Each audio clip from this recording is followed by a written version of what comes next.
Nagpe-prepare na po tayo. Aalis na naman tayo. Sundo ng mga apo. Magluto muna tayo bago umalis. Para pagdating, kakain na lang.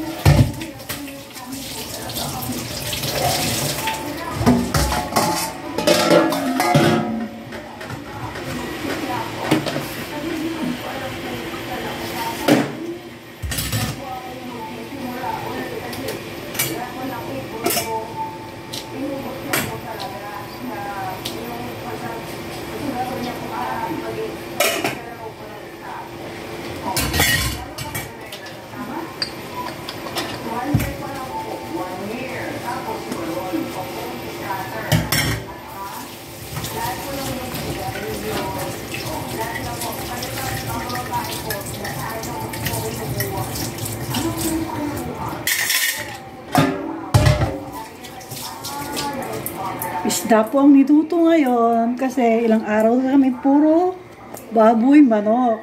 Baka ma-high blood na naman ako. Sige po, salamat.